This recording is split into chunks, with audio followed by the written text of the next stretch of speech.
Now, there is another aspect of the rubber industry, namely the rubber producing industry, which has been entirely left out of the consideration of this bill. That is the rubber manufacturing industry. My honorable friend Mr. R.P. Sinha has rightly pointed out that aspect. We find that Indian rubber production has been consumed by the rubber manufacturing industry in India. So, here is the question of increasing Indian production. As with the tea trade, the question is of export. As yet, the structure of the tea trade and the trends of the tea trade are such that it is mainly dependent on export, and whenever there is any loss of export market, there is a hue and cry of a crisis.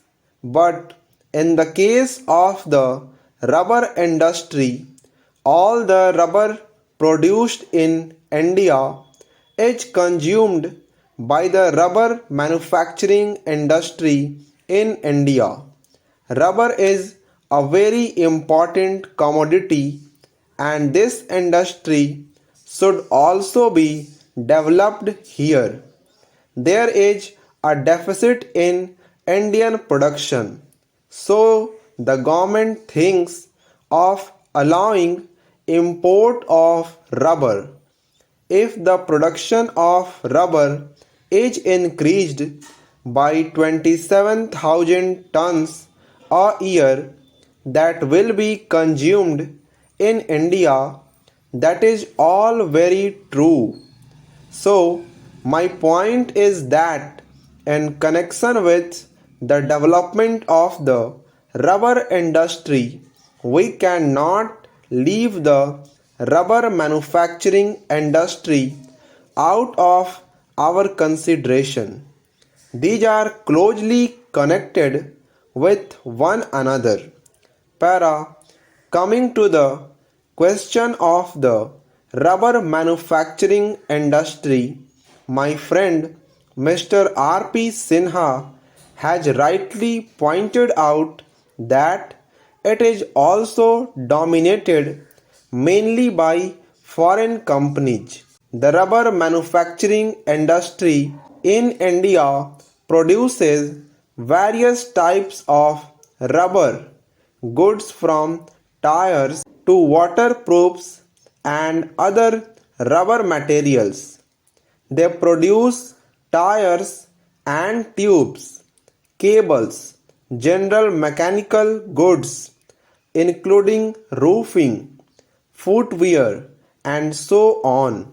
But the predominant position in the rubber manufacturing industry is occupied by Messrs. Dunlop Rubber Company, Messrs. Firestone Tire and Rubber Company, Bata, India, etc. And from the figures which have been given in the report of the Indian Tariff Board, it is seen that the average total consumption of rubber is distributed among a large number of small industries. Here also the question that arises in this: how should we treat these concerns? These big, gigantic concerns. Sir, I have not studied the condition of labor in these industries of Messrs. Dunlop, Firestone and Goodyear Company. Therefore, just now I am not in a position to give you the picture of their condition, but The question is that from the price of rubber in India in relation to the world price of rubber, these people are mostly benefiting.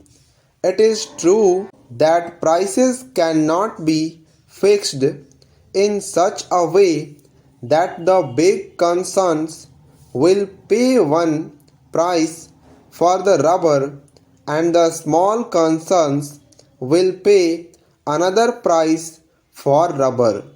Here also, the main question that comes in this: if we want to develop the small units, the question arises of putting some check on the profits made.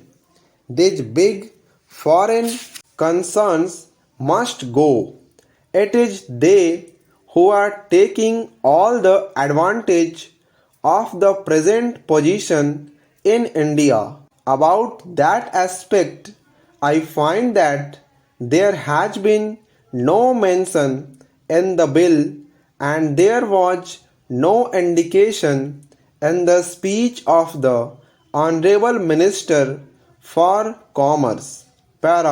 Then, lastly, I would like to say that here also the government has taken the power to appoint the chairman and is going to reconstitute the board. The same remarks which I made in connection with the chairman of the coffee board are valid here.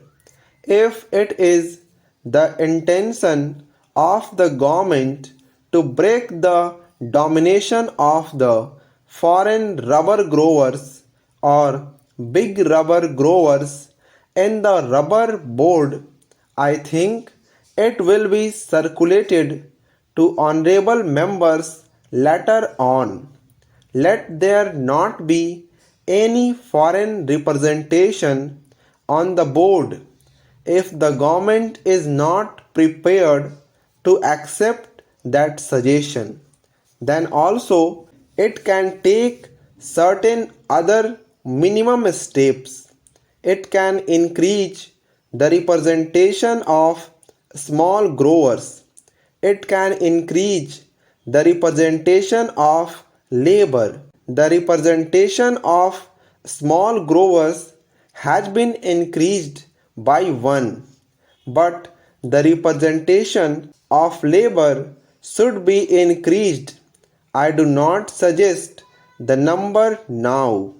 In this manner, if the government thinks that the reconstitution of the rubber board is essentially necessary in order to exercise its powers for the development of the rubber industry, then the reconstitution should be on proper lines, not simply by having a nominated chairman, not simply by indulging in I-wash activities.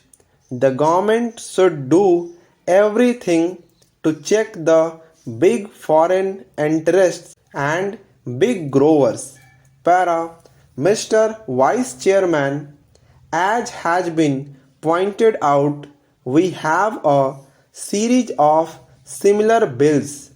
Rubber is a cash crop, and therefore I think the government should be very careful to see that in fixing the price of rubber, the price of the manufactured articles is borne in mind. The honorable member who preceded me has pointed out that the rubber manufacturers are mostly foreign firms, and the figures that he has given are really staggering. It has been pointed out that during the last 10 or 12 years, the profits distributed are 350%. That means the original 1 crore of rupees have received 3.5 crores of rupees as profit. It has also been pointed out that 1 crore of rupees have become 2 crores of rupees by means of bonus shares, and the market price of the shares of 2 crores of rupees is nearly 7 crore of rupees. That means that the original 1 crore of rupees become 10 crores of rupees in our country. The foreigners are multiplying their profits. They are expanding their industries and getting a strong hold on our economy. The honorable members of this house give protection. They want Indian industries to develop, but the advantage of this protection is taken by the foreigners. They set up factories in our country, and if at all some honey is brought from outside, it multiplies tenfold.